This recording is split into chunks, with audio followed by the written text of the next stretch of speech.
नमस्कार, आप दुनिया के फटाफट बुलेटिन में आप सभी का स्वागत है और नजर डालेंगे आज की खास खबरों पर। इजराइल हमास के बीच और भीषण हुई जंग। आतंकी संगठन हमास को तबाह करने के लिए गाजा पट्टी में इजराइल सेना का हवाई हमला। गाजा पट्टी पर इजराइल का कब्जा। 2 लाख से अधिक लोग गाजा पट्टी से विस्थापित। इजराइल के प्रधानमंत्री नेतन्याहू ने पीएम मोदी से फोन पर की बात। भारत ने किया इजराइल का समर्थन। बोले पीएम मोदी, भारत के लोग इजराइल के साथ मजबूती के साथ खड़े हैं। इजराइल हमास जंग की मध्य प्रदेश विधानसभा चुनाव में एंट्री। फलस्तीन के समर्थन में कांग्रेस के प्रस्ताव पर बिफरी भाजपा। बोले वीडी शर्मा, कांग्रेस का हाथ जिहादियों के साथ। चुनाव में सबक सिखाएगी जनता।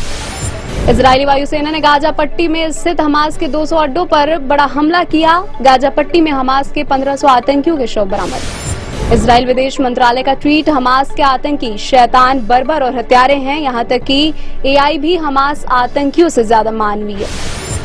हमास के साथ युद्ध के बीच इजराइल में बनेगी एकता की सरकार। विपक्ष भी शामिल होगा सरकार में। वित्त मंत्री बेजलेल स्मोट्रिच ने एक आपातकालीन एकता सरकार के गठन का आह्वान किया।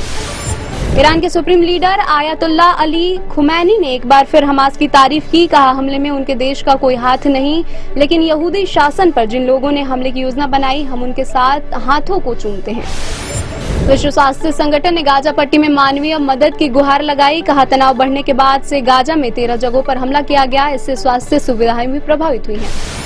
दिल्ली आबकारी घोटाले में गिरफ्तार आम आदमी पार्टी के संजय सिंह को नहीं मिली राहत। दिल्ली की राउज एवेन्यू कोर्ट ने 13 अक्टूबर तक हिरासत में भेजा।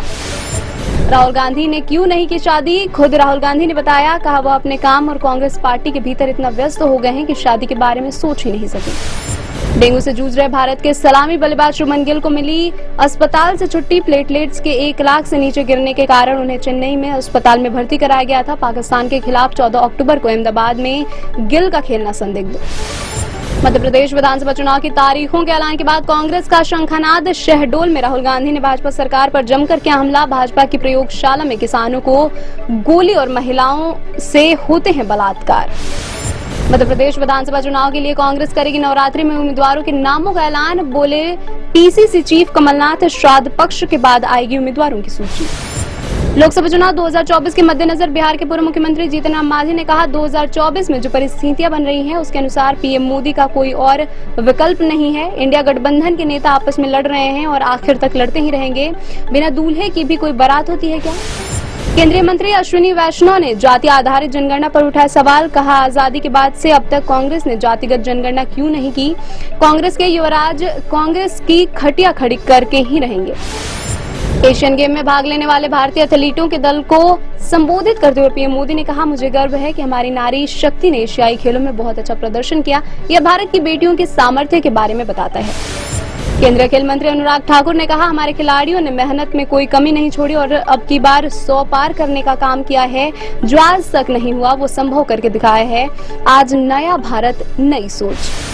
मंगलवार को शेयर बाजार में बड़ा उछाल। सेंसेक्स फिर 66,000 के पार। बीएसई सेंसेक्स 567 अंकों के उछाल के साथ 66,079 अंकों पर हुआ बंद। निफ्टी भी 180 अंकों की बढ़त के साथ 19,692 अंकों पर हुआ बंद। अक्षय कुमार की फिल्म मिशन रानीगंज को नहीं मिले दर्शक। बॉक्स ऑफिस पर बुरी तरह रही फ्लॉप। 4 दिन में मात्र 13.75 करोड़ रुपए का रहा कलेक्शन।